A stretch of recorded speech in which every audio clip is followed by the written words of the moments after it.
everyone. Lovely to see you here. I know that we're competing with a suddenly surprising spring afternoon, but we're really in for, we've made it as dark as possible for you so that you don't miss it. But we are really delighted to welcome Faye Gleisser with us today. She's Associate Professor of Contemporary Art and Critical Theory, as well as an affiliate of American Studies and the Centre for Research on Race and Ethnicity in Society at Indiana University, Bloomington. By bridging curating, art history and performance studies, she investigates histories of art that challenge intertwined anti-black societal structures and patriarchal, white-centering notions of value that have long limited the canon of American art. Her book, her brilliant new book, which we have, a few of us have had the privilege of talking to her about earlier today, is titled Riskwork, Making Art and Guerrilla Tactics in Punitive America, 1967 to 87. It was published by the University of Chicago Press in 2023, and in 2024 it won the ASAP Book Prize. Riskwork reveals and recasts the complex relationship between artists' deployments of guerrilla tactics, state power and policing in North America. And we're going to be hearing some more about this work in this evening's lecture. In addition, Faye's scholarship has appeared most recently in October, as well as in Art Journal, Art Forum, ASAP Journal, and the Journal of Visual Culture, as well as in catalogues accompanying exhibitions such as the Propeller Group, Out of Easy Reach, and Prospect 5, Yesterday, We Said Tomorrow, among others. Her next project that she's now working on, has been researching here in London this week, is based around the theme of hormones and surveillance in art. And I am now going to hand over to Faye. Thank you.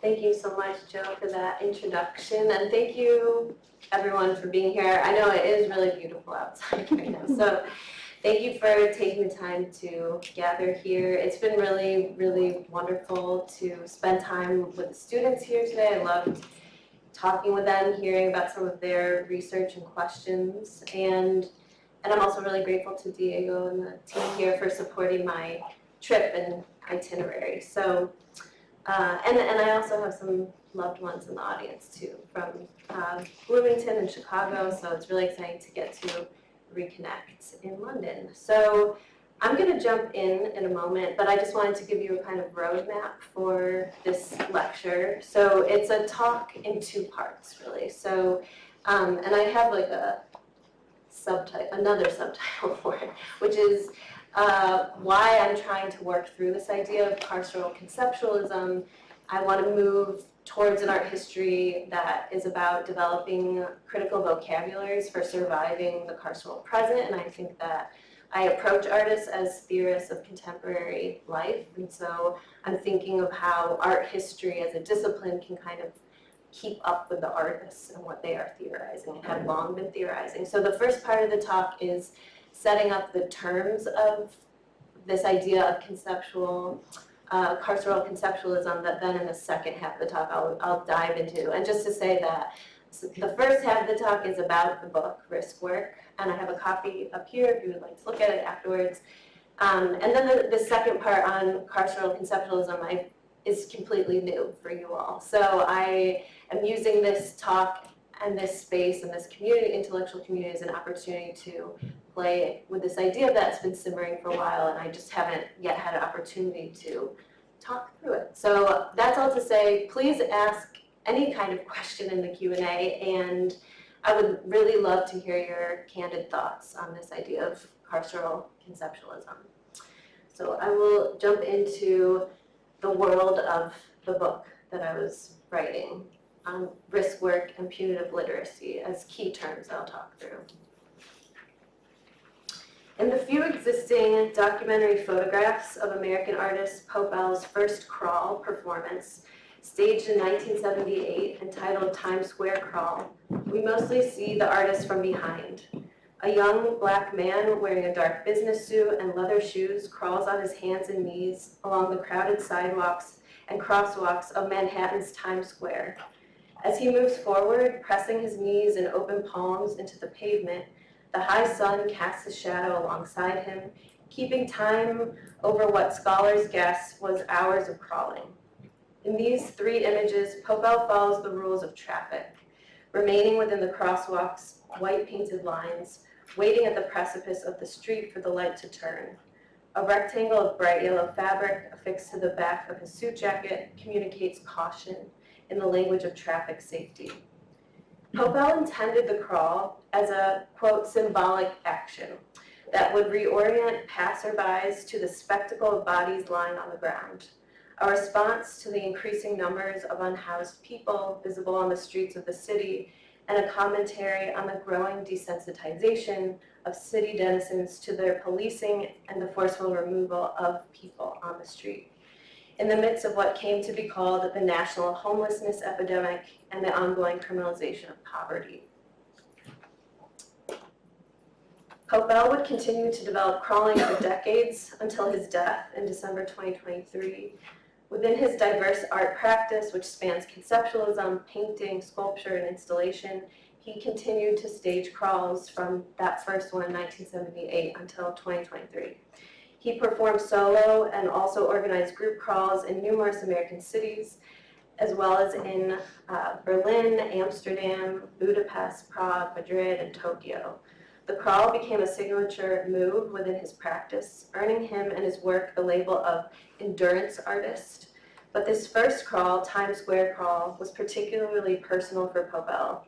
That year, soon after graduating from Montclair State University, he'd experienced homelessness too, sleeping at NYU Student Center. And during his childhood, he'd also witnessed several family members living in and out of shelters. During this first and his many subsequent crawls in various locations, Popel sought to temporarily, quote, give up his verticality, as he put it, and mobilize the posture of horizontality associated instead with a plane or space or kind of action counter to ableist capitalist work, as well as the association of whiteness with upward mobility. In art historian Darby English's words, Popel's horizontality was a symbolic, quote, commitment to non-functional labor that challenged the aestheticizing of racialized and gendered dispossession, end quote. In Times Square, in particular, Popel navigated the area then known as the Deuce.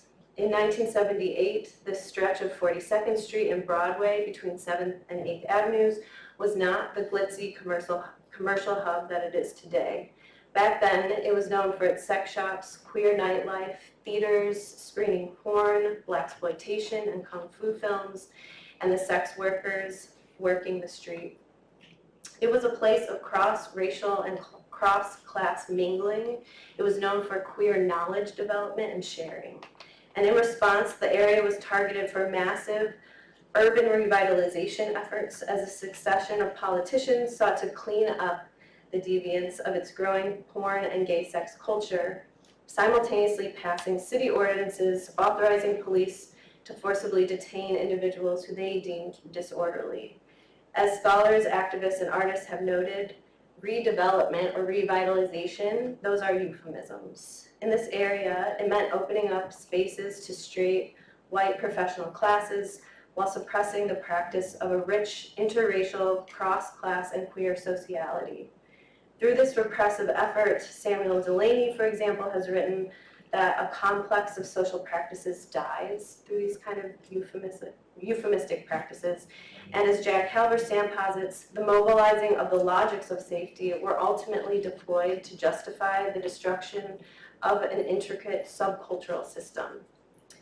In Times Square, the inhumane treatment of people on the street had worsened under city ordinances that also incentivized real estate moguls to displace and close the many sex shops and hourly motels and theaters, and at the same time allocated more and more funding and more police to the swiftly changing commercial area. A succession of politicians increased police surveillance of the area while displacing lower income people to make way for the commercial business. And following Mayor John Lindsay's 1972 implementation of 2 new super precincts dedicated to policing the area, Mayor Koch initiated what he called Operation Crossroads in 1997, which deployed 80 additional officers to that already expanded number and precincts. And so in the summer of 1978, police numbers tripled in Times Square. And so here's just one article from that particular summer talking about how police tripled in Times Square. Mayor Koch's expansion of police forces occurred in tandem with these new tax incentives for developers seeking to convert single-room occupancy hotels into luxury condominiums, which also accelerated gentrification in the area. This all during the financial recession, so where policing and police departments throughout the city of New York were being cut back, more and more and more police were sent to this specific area of Times Square. So in 1978, the year of Pobell's first crawl, officials noted that Times Square recorded the most felony and net crime complaints in the entire city. And this is indicative more of anything else that was happening, that just meant the contact between people in Times Square with police was exorbitantly high. And so I just want to repeat that again because it's kind of like astounding that Times Square, this very tiny little radius within Manhattan, was the site of the most felony and net crime complaints on record in the entire city in 1978. And I say all of this because when Pobell crawled through Times Square, it was not a question of if, but when he would run into a police officer. And given what I just walked you through, he knew this because of what was happening in the area and how heavily policed it was. It had been in the media for years as this hub where new kind of policing strategies were being tested out and implemented. So in this documentary image of Pobell, we see that he is about to reach the sidewalk. A white presenting policeman caught in profile stands at the edge of the street just off the curb, his officer hat tucked beneath one arm, a billy club hanging from his belt. The officer leans down and presses his hand against the artist's shoulder. Passers-by have different reactions. One man, just barely visible on the image's left edge, casts a backward glance, while another man in black shorts and a sports jersey seemingly pauses to watch. Nearby, a group of family or tourists of white pedestrians stand in a cluster, the adults locking eyes on Pobell while a young child looks the other way. Here, the decision to pause, stare, or keep walking shapes the performance as it unfolds. It signals towards the sociality of risk communication, the varying ways people respond to a crime scenario as the officer and artist address one another. And it's really important to note that in spite of this documented moment of punitive contact, no arrest ensued that day because crawling is not a criminal offense, and Pobell knew this too. And as Pobell would later describe his encounter with this officer, quote, "He thought I was inebriated or crazy or both. I wasn't loitering, I was actually moving," end quote. Pobell's attention to the specificity of this movement of not loitering but actually moving may seem obvious or like a given, but it conveys both an understanding of traffic flows and a knowledge of anti-loitering laws used to remove people from spaces and people specifically who are differently positioned by white supremacists and gendered anti-black structures of governance and space. So though seemingly subtle, Pobell's comment, "I wasn't loitering, I was actually moving," manifests in what I call in the book, risk work, as punitive literacy. And that is that punitive literacy is a cumulative knowledge that allows for self-protective mobility in a carceral society. It is a calculus of risk based on the bodies, spaces, and networks one inhabits. And as I'll talk throughout this lecture and as I try to talk about in the book, it just is continually striking to me that so often punitive literacy is taken as an idea of common sense, but that's actually undermining the potential for naming it in that way as a kind of literacy, and then what we have to gain from understanding that we are all differently positioned in relation to state-sanctioned violence, and that is a shared collective literacy as well that's incommensurate across people.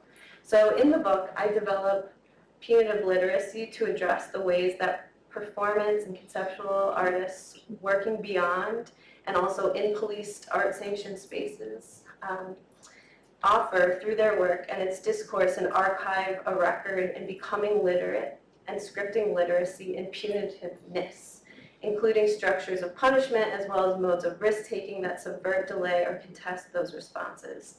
This is part of the relational and dialectical work of risk-taking, wherein punitiveness is a societal relation of punishment foundational within an ever-expanding disciplinary network, what Michel Foucault famously called the carceral archipelago, that extends techniques of punishment within prison to the entire social body. And that includes, as he's written in Discipline and Punish, he's connecting the way carcerality shapes prisons to how hospitals, schools, any kind of official institutional space, how they are regulated on a similar kind of carceral logic of surveillance and internalized surveillance and temporality.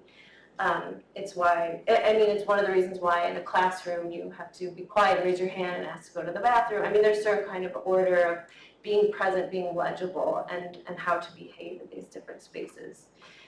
In sociological terms, punitiveness is a phenomenological complex operating at a personal, symbolic, political, and structural level, a set of relations that ordains dynamics between punitive and punishable subjects. Pushing this dynamic further, abolitionist scholar Jackie Wang reflects on what she calls the ever-expansive carceral apparatus, in which she writes, invisible forms of power are circulating all around us, circumscribing and sorting us into invisible cells that confine us sometimes without our knowing. And she continues, perhaps an invisible cell could be described as a carceral apparatus that does not control or confine populations by housing them in physical structures, end quote. So she's thinking about the more immaterial ways that we come to know what carcerality is and how it shapes our everyday lives and decisions. And in doing this research, I did come across scholars in childhood education that write about punitive literacy practices, where they're addressing the literal punitiveness of standardized literacy testing in schools. But I'm using it differently here in the book, where punitive literacy is the ability to assess how one's body will or will not be subjected to state violence in a certain time and place, depending on who is present and who is not present. And as an art historian, the concept of punitive literacy emerged from a need. When I began this research, I found an art historical vocabulary insufficient to animate the anticipatory, relational, multi-directional social politics of risk-taking that links artists' actions with their interlocutors, such as police and passerbys and lawyers, and their seemingly discrete gestures of agency. And I was struck, to go back to the Popel example, that Popel's crawls are really significant. There's a vast discourse now on his crawling and its significance art historically, and yet in that vast discourse, policing and surveillance was not taken up as a centerpiece or a main kind of choreographing of the work. When he would encounter police, it was always kind of written as in an anecdotal kind of way of he was doing this crawling work and then he ran into the police officer and it disrupted the work, instead of the fact that he anticipated arrest. He made decisions based on what he knew of those spaces, and you can see them materially manifest, like wearing a suit, wearing the yellow patch on his back, knowing that he had to move and not be charged with loitering.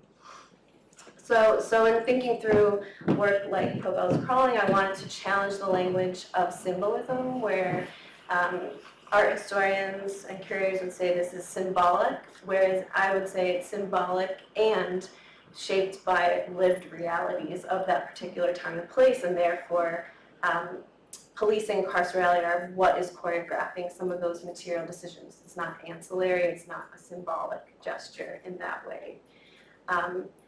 And this is why in the book, risk work as a framework it has dual meaning. And I was trying to name this relationship, which is the work of risk-taking in a carceral society, so the labor time, the process of becoming literate, and also the risk of doing this particular kind of artwork within an art world that interprets gestures, actions, and ideas through a socially coded value system that unevenly determines whether an artist's risks are praised and validated or invalidated as work itself. So, and I'll say more about that in some examples that I'll give. And I think it's really important to say up front that I could not write this book without looking through and learning alongside Black feminist, intersectional, and queer of color critiques of patriarchal white supremacist power. And so it's this kind of literature and thinking and the questions that are posed that make possible the framing of work, of calculating risk-taking as relational, embodied, and situated knowledge. And so these are just some of the books that have made these kinds of questions possible. As abolitionists, grassroots activists, artists, and scholars of gender and sexuality, surveillance studies, critical disability theory, and human geography have shown, the ability to move freely in the United States, for example, is rooted in normalized conceptions of personal freedom based on an idealized heterosexual white male able-bodied citizen. These norms, as Sarah Ahmed explains, produce what she calls the politics of mobility, whereby mobility of some bodies involves and even requires the restriction of the mobility of others, end quote. In this system, race, interpolated by its entanglement with gender, sexuality, class, and an array of identifying factors, is a spatializing and temporalizing tool used to uphold normalized hegemonic modes of governance and control that sustain and protect whiteness and reconsolidate the anti-Black and colonial configurations of space upon which those concepts of property and wealth and whiteness depend. So punitive literacy then is the knowledge an individual uses, whether consciously or subconsciously, to determine what creative acts they can carry out in a particular place at a particular time and what those consequences might be. And I want to make the distinction here that while doing this kind of research, I found it really striking that literacy comes up a lot. We talk about cultural literacy, media literacy, financial literacy. We even talk about legal literacy, where people are, becoming literate in laws, but we don't yet really have, at least in our history, a critical vocabulary for talking about how people are differently literate in punitive relations. So Popel is one of a number of artists who experimented with tactics and space, and these artists are at the heart of risk work. And so here's just a snapshot of the book and how it breaks down into chapters. I look at a constellation of artists active in the US during the 1970s and 80s who utilized guerrilla tactics as the basis of performance and conceptual-based work. And they inserted themselves into a range of spaces from TV studios, parks, and museums, and just also disrupted the operations of police departments, corporate advertising, and the mail. They experimented with media hijacking, misinformation, perceptual sabotage, and clandestine wheat pasting in their works. And so the book is made up of 4 chapters. Each is set in a different urban location, such as LA, New York, and then I look at also this relationship of Boston and Cambridge. So the artists that I cross-analyze are Popel, alongside that of John Hendricks and John Tosh of Guerrilla Art Action Group, Adrian Piper, Chris Burden, Tetching Shea, and the members of the feminist groups and collectives PES and the Guerrilla Girls. And so I was interested in this constellation who, between the mid to late 1960s and mid to late 1980s, produced work beyond art-sanctioned spaces and simultaneously explored what guerrilla tactics and art might look like.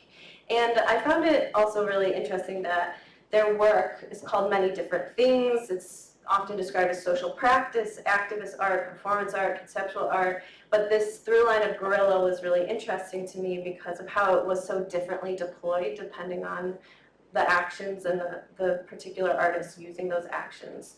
And in the book, I wanted to situate this use of guerrilla tactics within a more global kind of phenomenon of artists looking to anti-colonial revolutions and movements and figures. I think Che Guevara is a really important figure that becomes this kind of mythic guerrilla revolutionary. So artists around the world were doing this. It's not a US-based thing. Artists in the US were not the first to do it either. And we can think of artist groups like the Situationists in Paris or the Provosts in Amsterdam, the Tupamaros in Uruguay. So there's a lot of different examples. But in the US, I was chasing this word guerrilla around art historical archives. I was trying to pin it down or figure out how I could conceptualize it. And the guerrilla girls would often come up. They were always the ones who had a kind of archival footprint. But the artists I was looking for often didn't, because they weren't claiming the word guerrilla themselves, because that would have brought more government surveillance and attention to them. So I started to realize that this was an archival challenge or conundrum.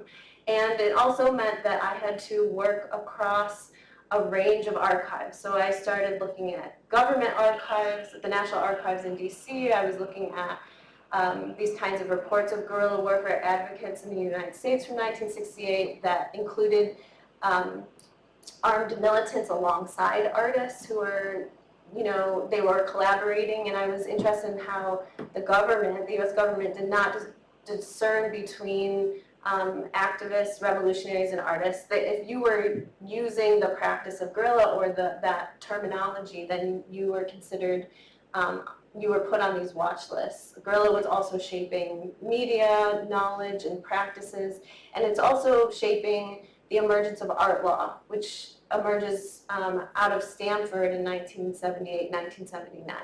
And so the larger takeaway that I want to emphasize here is that what I learned from this research of trying to find guerrilla and understand its material history and its aesthetics is that art historical archives are also policing archives. Because what I was finding in the Getty, for example, where I was looking at performance art and its archives there, some of the most provocative art historical interpretation was from police officers who were recording what these artists were doing. So they're the interlocutors for the work.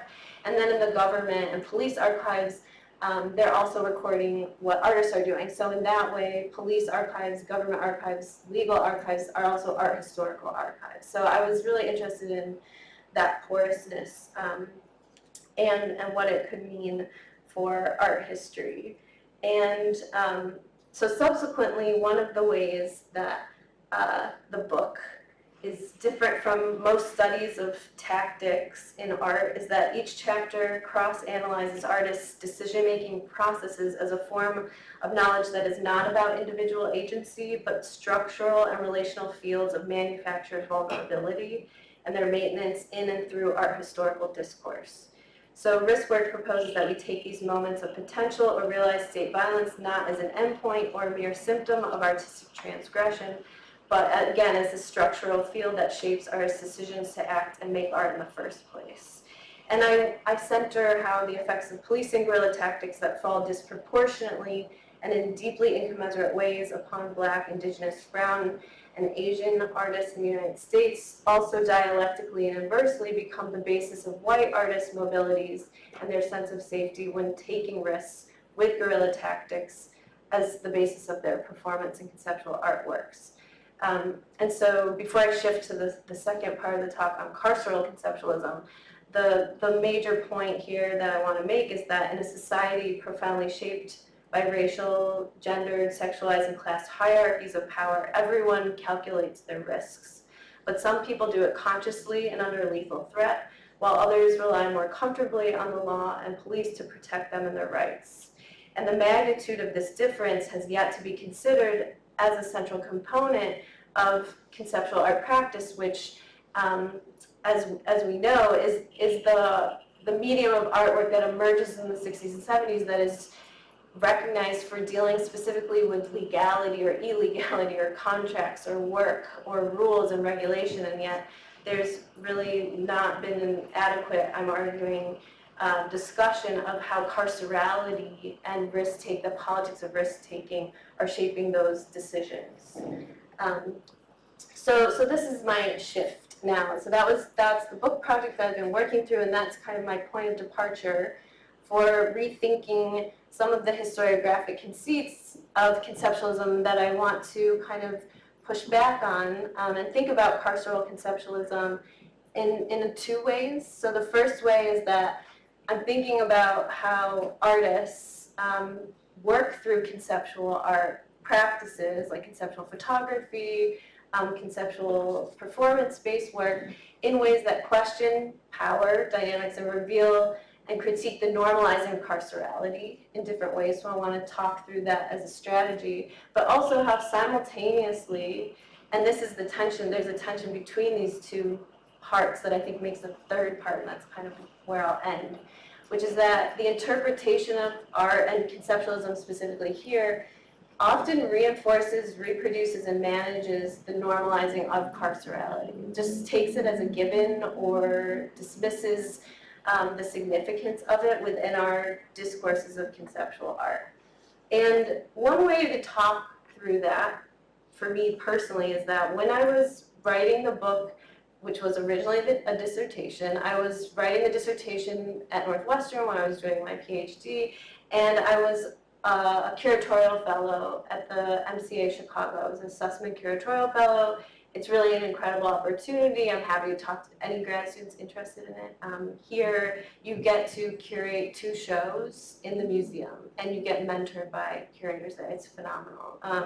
So one of the shows I curated, I called The Making of a Fugitive.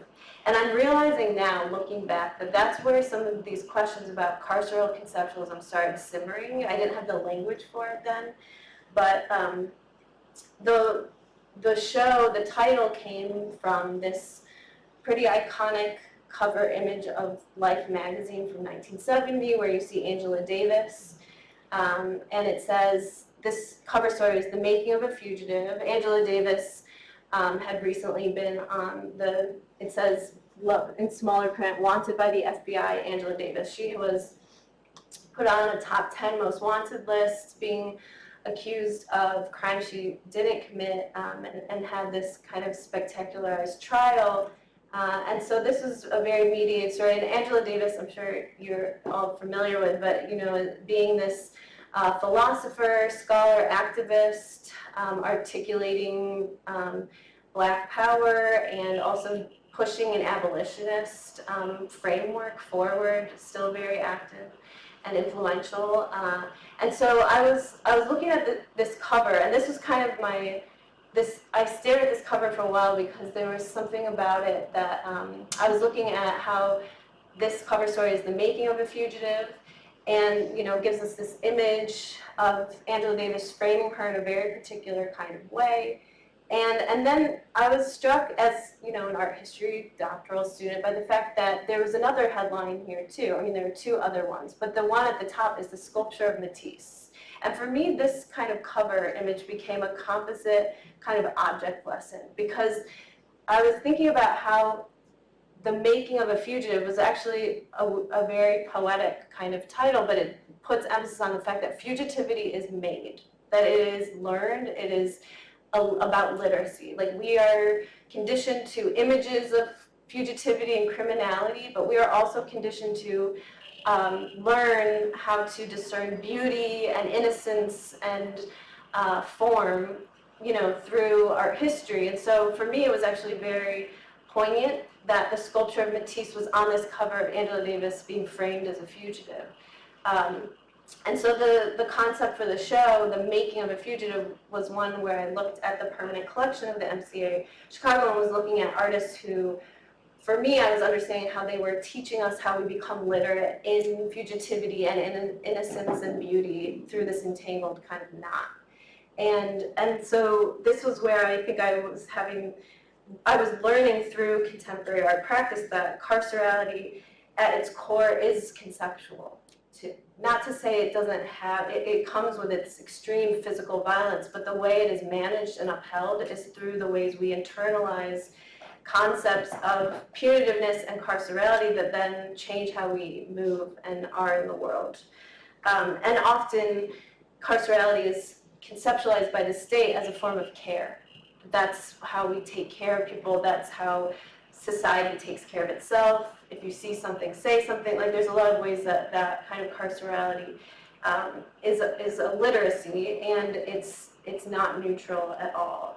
And so the question for me was simmering this idea of how we learn what fugitivity is, how we learn what conceptualism, and how that goes together. And I pushed back on some of our received narrations of what conceptualism is, and I was reminded, thinking about this topic of carceral conceptualism, I was putting this talk together, that there was this comment that Lucy Lepard made, a very important curator who was one of the people who coined dematerialization, was writing about conceptualism in 1966, 1967, and she said in this 1997 preface, Rethinking Conceptualism, she said there's really two directions in conceptualism that emerged in the 60s and 70s. There's idea art. There's like the idea art that we think of as quintessential conceptualism, someone like John Baldessari, his work that plays with repetition and language, and it's the linguistics, and it's the structure of knowledge production, and this kind of idea art is often seen as very playful and lighthearted, and maybe institutional critique and art historical referential, but not activist art, and not maybe politically motivated. And then Lepard says, we have this strain of idea art, and we have this strain of action art, which for her was coming out of Latin America and also the Rosario group specifically she names, and she sees how it's manifesting in the US through Guerrilla Art Action Group, where she's saying, she has a quote, she says, this kind of blood and guts performance style conceptualism and their connections to Europe via Fluxus and Destruction art separates them from the cooler, minimal art-oriented conceptualism mainstream. So this, and I took this as kind of received, as I was writing the book, I was like, I guess I'm writing a book about the action art side of conceptualism that, as Lepard talks about in this preface to this anthology of conceptual art, she says the idea art really came to dominate action art, that we like the quintessential image that we think of in conceptualism is the language-based, playful rethinking of linguistics and structures, and action art versions of it kind of get written out because they're hard to document. They're not as evidence, they're not as durable. And I think what I've learned from writing this book, and what I want to just give you two examples of before wrapping up, is how problematic this binary is, and how I see it as upholding carceral logics that determine who is moving, who has action, who is an activist, whose actions are seen as aggressive, versus ideas of playfulness and inaction and innocence. And I see like the narration of conceptualism as part of this. And I see it too as a problem because just like all of the artists I'm writing about in the book, the emergence and coining and formalizing of conceptualism in the 60s and 70s is happening during the expansion of policing and the ongoing militarization and re-legitimizing of that militarized policing in the 60s and 70s. And that is also not seen as a structural part of conceptualism. That it's only talked about if someone gets arrested or runs into the police, but it is reshaping all of our institutions. It's the moment when we have community policing as a paradigm shift, where now there are more and more police officers in schools, in hospitals, in museums. There's an expansion, and so it's about this moment that historians call the punitive turn. They think about Lyndon B. Johnson's War on Crime that he inaugurates in 1965. They talk about the punitive turn in the 60s and 70s. These are just some of the books of artist theorists writing about this expansion of policing, and it's possible, this expedited re-legitimizing of policing is possible because of changes in technology, like computerized policing that emerges during this time. It's the moment of the emergence of the risk score that is used by police and psychiatrists and officers to predict who is going to be a risky person. That was a score that emerged in the 1970s to calculate this idea of who is at risk, high risk, like all of this language of riskiness that we now use very commonly, we throw around, emerges from this exact moment. This literacy in at-riskness is from this moment. And there's an important kind of critique here too. I mean, this is the expansion of prisons as well. So the fact that like this is the carceral landscape and it's not even taken up as a central part of conceptualism. I mean, we hear about conceptualism in relationship to the feminist movement or the anti-war movement and maybe civil rights, but never in terms of the expansion of policing. And like I said, these are kind of the terms that dominate this particular moment.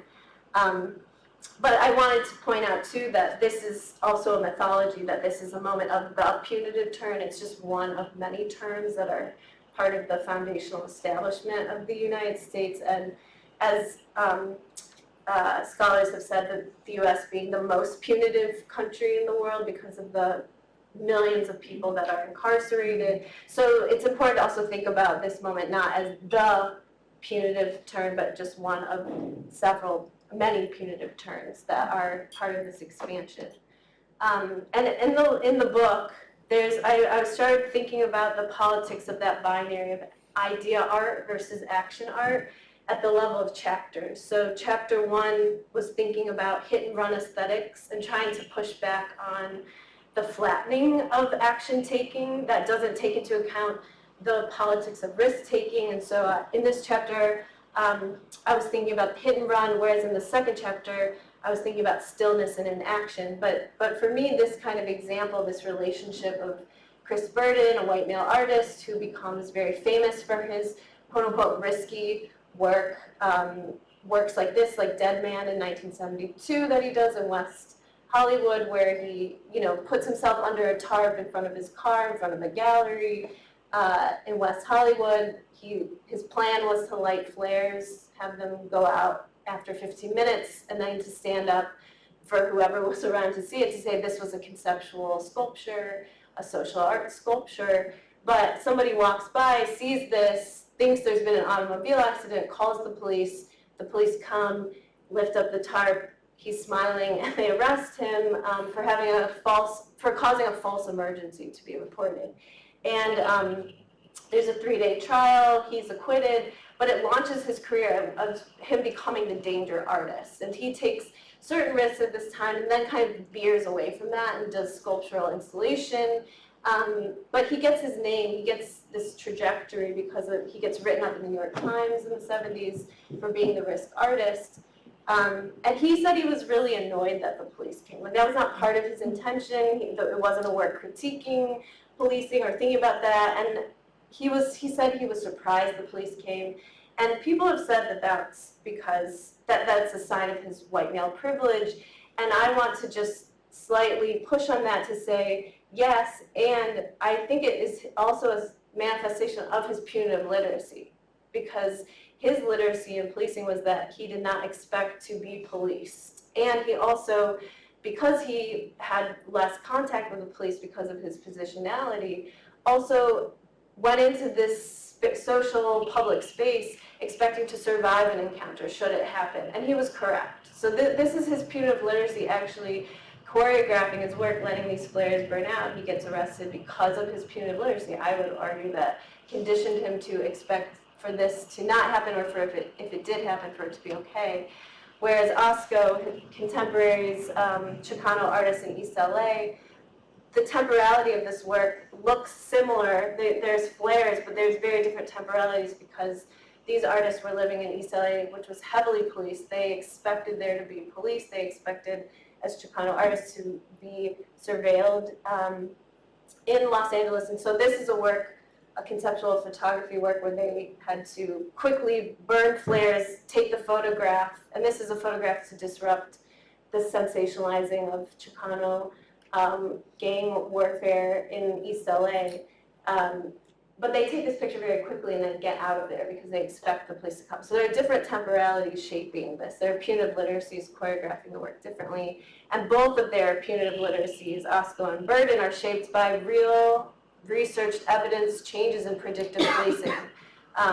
The computerized policing that was being implemented at this time, that was redirecting police based on this mathematical equation of incident load. So you can see how it plays out even in just this one representative statistic that says deployment of police patrols in 1972, 3 police per square mile in the West Valley area, similar to West Hollywood, a 95% Anglo surname population, whereas there were 13, where Chris Berry was doing Dead Man at this time, 13 police per square mile in neighborhoods of East LA, where more than half the people had a Spanish surname, which is where OSCO was staging their decoy gang murder film. So this is the punitive literacy that is shaping and choreographing conceptual art practice at this time.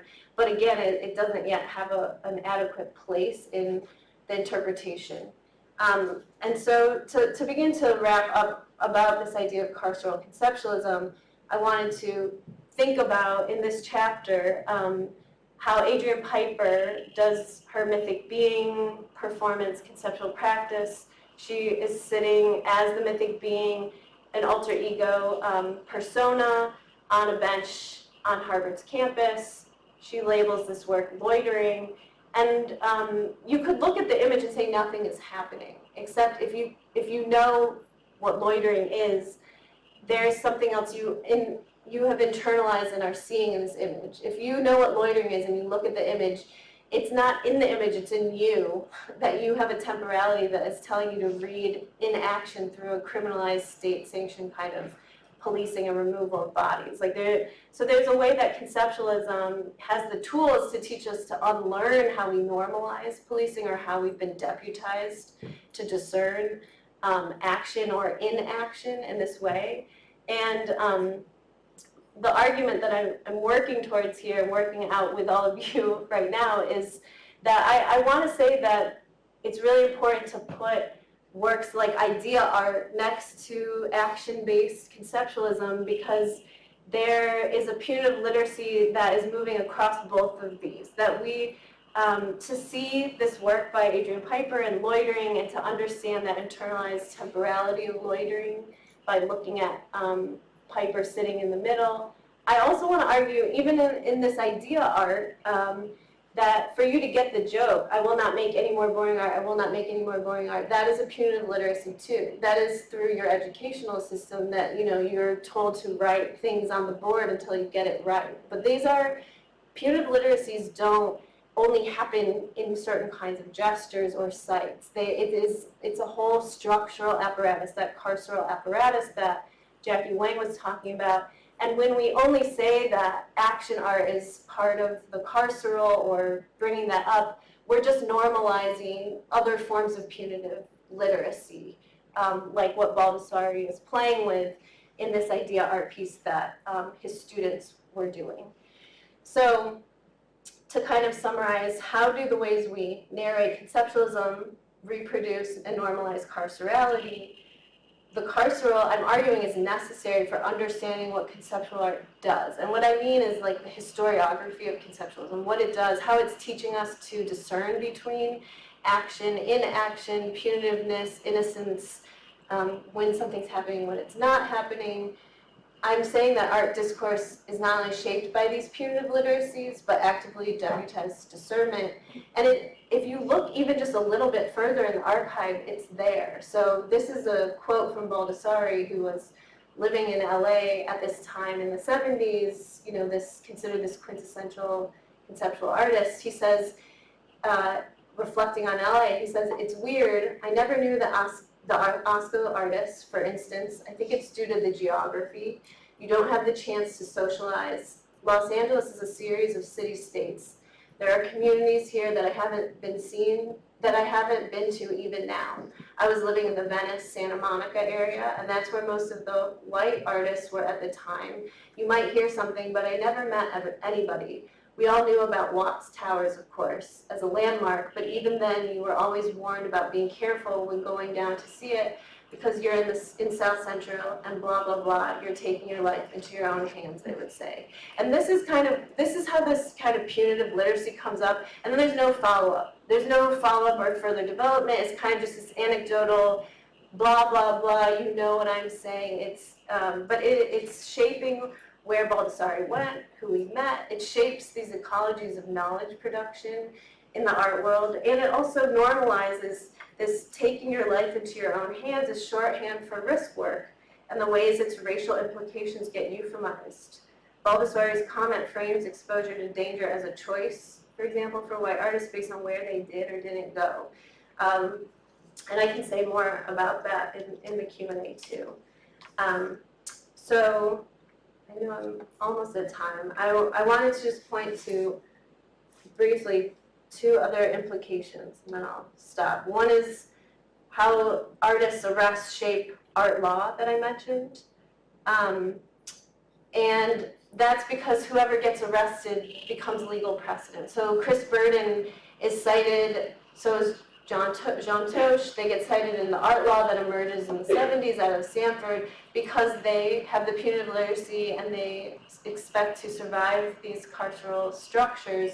They become the benchmarks of risk-taking in law studies. That's beyond art history. So now we're talking about how art history, conceptualism, is shaping ideas of innocence and legality, whereas artists who have punitive literacies that allow them to evade arrest, like I was crawling, I wasn't loitering, getting out of the way quickly before the flares burn out, or loitering on Harvard's campus, not expecting to get arrested. You know, there's certain ways that this absence of punitive literacy itself gets written into art law because there's no evidence of the necessity of talking about risk-taking in this expanded way. And this is a citational practice that shapes conceptual art practice. Amina Cruz, who I write about in the book's epilogue, is thinking about these citational practices, literally like what it means to get arrested, and also what artists she's learning these literacies from, like Osco and Popel and Piper. And Amina Cruz, who's based in East LA, does these really incredible site-specific wheat-pasted conceptual photography and installations to kind of reclaim sites of her family's history. These are her grandparents in a photograph she's enlarged that she's installed in Arvin, California, where they were migrant laborers in the 50s and 60s. But she says she's doing this specifically, this wheat pasting, she's doing it specifically because it is a misdemeanor to get arrested for wheat pasting, whereas if you were to graffiti or put paint directly onto the surface of the building, that's a felony in California. So that is shaping her material choreographing of her work. She takes friends, maybe one or two friends, and she's very specific about the friends she takes to document, help her get it up on the wall. So there is a history of understanding the citational practice. And we have exhibitions that are helping us expand this critical vocabulary around carcerality too. More things I would be happy to talk about in the Q&A. But this is the last slide I wanted to end on because there's a problem with carceral conceptualism. I mean, there's many problems with the framework. Again, as a framework that's meant to put emphasis on the fact that artists give us the tools to develop and unlearn carcerality, to denormalize it so we can see it. And also how narrating conceptualism and art in general reproduces carcerality. And so I want to leave you with a problem as a question, which is, I've been talking to you about artists that have their work documented, but that's even a fraction of carceral conceptualism. And the problem of carcerality that is central to art history, which is there is so much art that it's not my place to talk about. It's not documented because there's too much liability. And so I wanted to end with these non-image images of an artist I did a studio visit with for the book, who I couldn't put in the book because the risk was too large. And so this is an artist who was arrested during the making of a performance-based conceptual work. They strategically avoided felony charges and incarceration by destroying enough photographic evidence of the performance as they were being arrested. So it only left 2 images in the photo card. And so their charge was then changed to a misdemeanor because felonies were based on the amount of land that would have been touched by the performance in this public space. And they had destroyed enough of the photographs to show that there was only a fraction of, movement happening. And so these are the only 2 images that survive. And these 2 images of this performance-based practice, conceptual practice, were on display in a 2024 art exhibition in the US. But of course, the parameters of the work, the context of the work, the punitive literacy shaping the work in many dimensional ways weren't disclosed at all, of course, in the exhibition materials because they are still afraid that someone would find out what happened and then they could have their charges increased. And so my question to all of you is,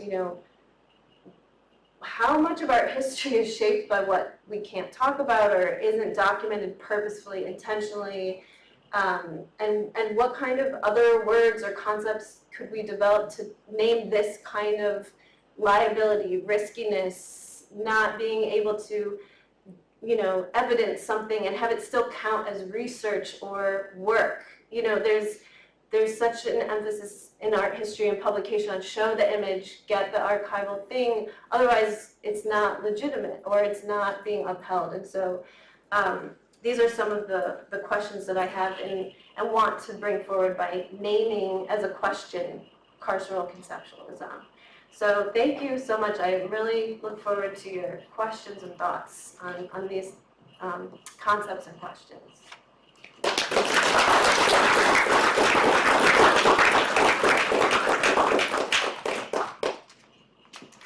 Thank you so much. So we've got time for some questions, and if you can just hang on for the microphone because we're recording this and just so that everyone in the room can hear as well. Thank you so much for that. I just had a quick question. So it's quite radical what you're proposing, isn't it? That there aren't various different takes on conceptualism, but that actually the carceral encapsulates or maybe displaces or completely upends what we already have. So it's a critique of the literature as it stands, right? Yeah, or a kind of just asking questions, because I don't think if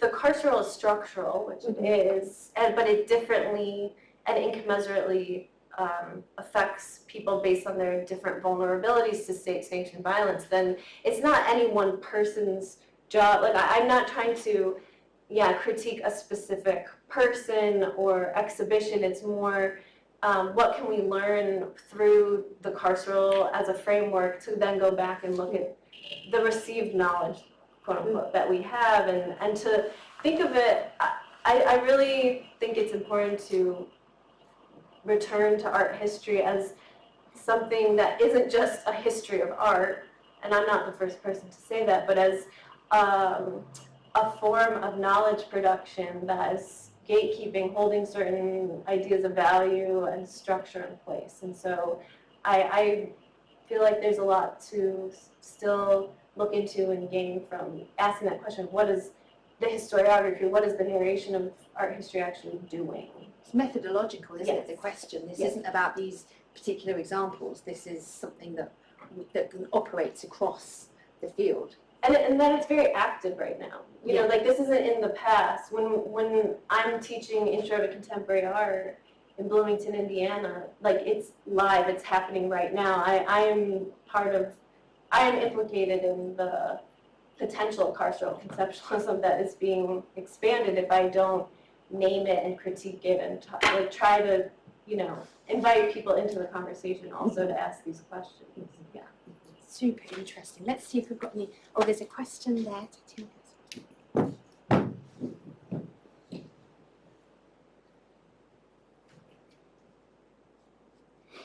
Thank you so much. This is a very fascinating talk in its density and provocative nature. So thank you. I wonder why the coining of the framework you're proposing sticks to the word conceptualism. Because I came here thinking about conceptualism in the 60s and thinking it very much in that movement, art history, sort of categorization. And when you were laying out the binary between conceptualism and action art, it's just, I found myself wondering, why isn't it carceral action art, or why isn't it a carceral artistic research method?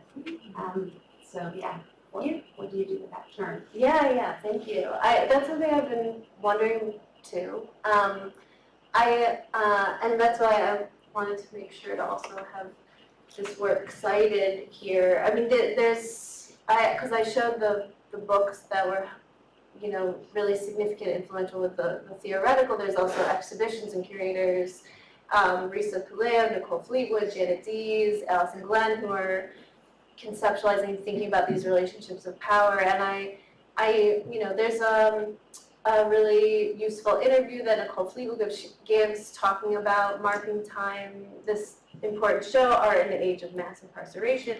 And she's talking about carceral aesthetics. She is talking about the aesthetics shaped by the prison structure, but also the expansiveness of carcerality. And I find that really useful. And I think what I'm interested in with thinking about carceral conceptualism is, as opposed to, or in relationship to carceral aesthetics, is conceptualism is, as I said, I think carcerality does a lot of work through it, how we learn the concepts of carcerality and fugitivity. So I want those two words together. Like I think that when we say carceral aesthetics, it's useful, that is very big, it's necessary, and that's part of why Walls Turn Sideways, Marking Time, A Psychic Struggle are really important shows, because they're bringing out that larger frame of carceral aesthetics.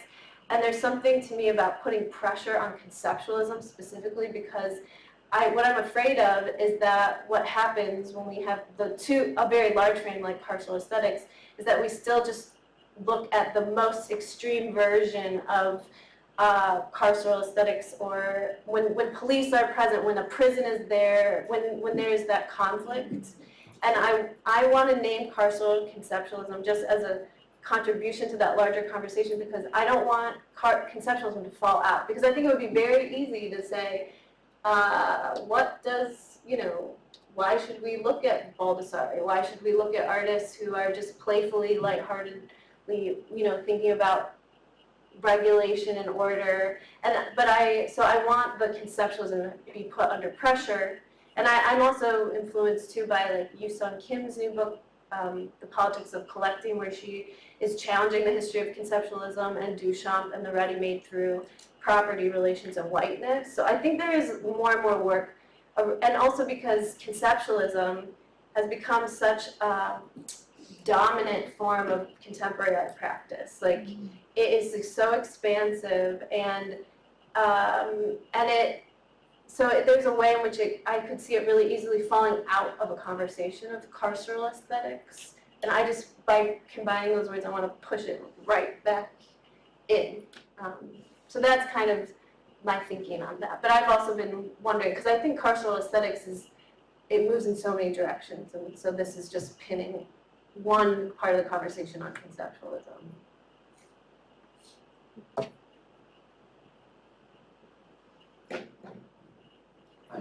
Thank you for your talk. I was interested in the final slide in the discussion of how to talk about things missing just generally about the missing. I would just be thinking throughout the whole talk as well that how much your research rings with the work of artists like Laura Poitras or Trevor Paglen. So working on the surveillance state in a more kind of, at least definitely more contemporary, but and how they and scholars like I.L. Weisman thought about redactions. Yeah. And the redacted as being evidence of something itself, even, and Weisman talks about global responses from US governments so that we can neither confirm nor deny, and that still revealing something in itself. So yeah, I was wondering if you thought about that kind of discussion around maybe a different side of the surveillance state, or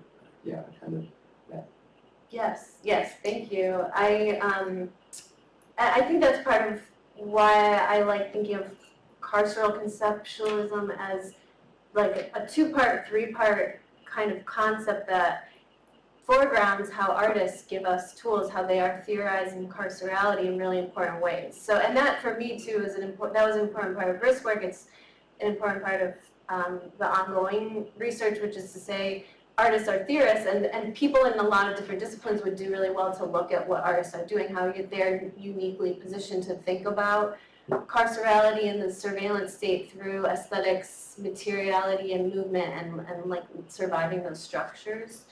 And at the same time, I'm thinking about how art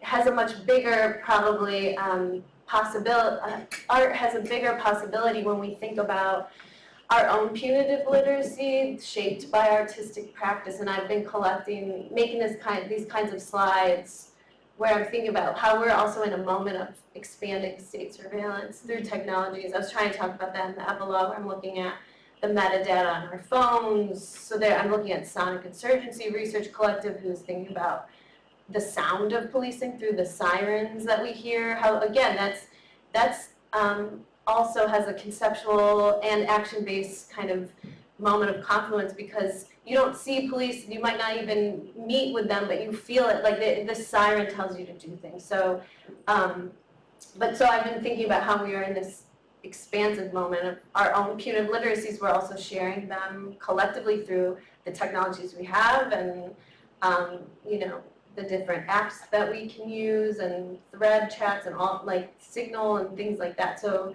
I also want more of this kind of conversation, and I think it could happen in art history classrooms. I think if we can understand how carcerality is so central, honestly, as a framework to art history and how it gets written out, I think it would also open space for people to talk through how they're surviving, what they know, how there is an aesthetics to it.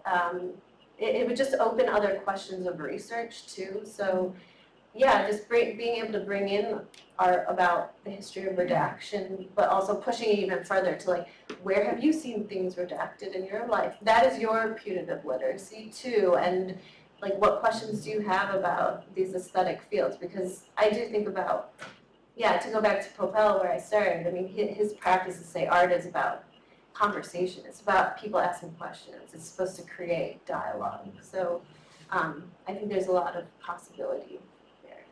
Thanks.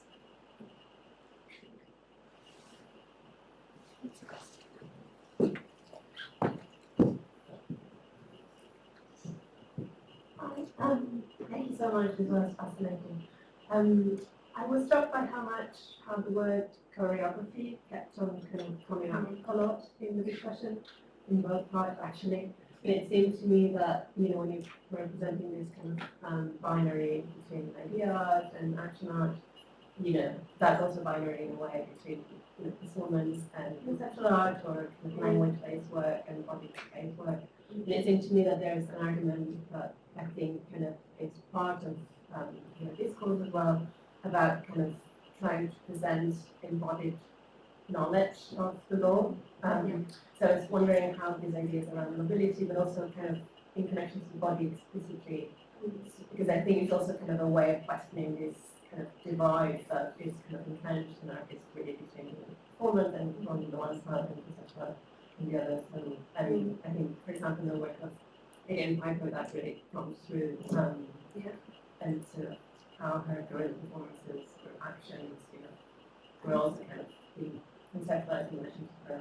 So, Yes, thank you. I mean, I almost feel like I planted you for the question, because that's exactly where, like, this research on hormones is coming out of, and the somatic knowledge and policing of the somatic, and how then artists are, and that's why I'm looking to artists who are doing biohacking and who are thinking about the carceral state through hormonal management and things like that. And that, so like on this slide, one of the, somewhere it says avoiding the use of fertility apps, hormone tracking apps, which may be mined by those seeking to enforce punitive anti-abortion, anti-trans laws. So that's part of where I'm going with this next project on hormones, and the ways that our punitive layers are choreographed through how we have to manage our own bodies, but also how to push again against that as the individual's problem, that this is a structural apparatus that differently positions people, and that I'm trying to build this archive right now where I see it online, where I see people sharing information, like in the screenshot, January 19th, 2025, the ovulation tracking app Ovia now mandates you identify what state you live in, delete immediately and warn other women because of how rapidly the laws are changing in the US around abortion and reproductive rights. You know, another example, January 23rd, delete any period tracking app on your phone. Remember to disable any tracking settings from the fitness app like Oura Ring, if using temperature tracking for pregnancy planning. So, I mean, this is part of how I see, and I'm looking to artists like Mary Magic in this research who does open source estrogen workshops. They're doing these hormone biohacking disobedience performance workshops where they are exactly thinking about the somatic and the body and how we are conditioned, we're taught to live through these binaries of estrogen, testosterone, male, female, and instead are doing these workshops through the language of conceptualism and performance to basically do knowledge production that disrupts these really rigid logics of regulating our bodies, and to think about it that way. So the project I'm working on now, I'm tentatively calling the color of hormones, to think about the history of hormonal management in this context of punitive literacy, but also the expansion of pharmaceuticals, how the history of hormonal management in the US particularly is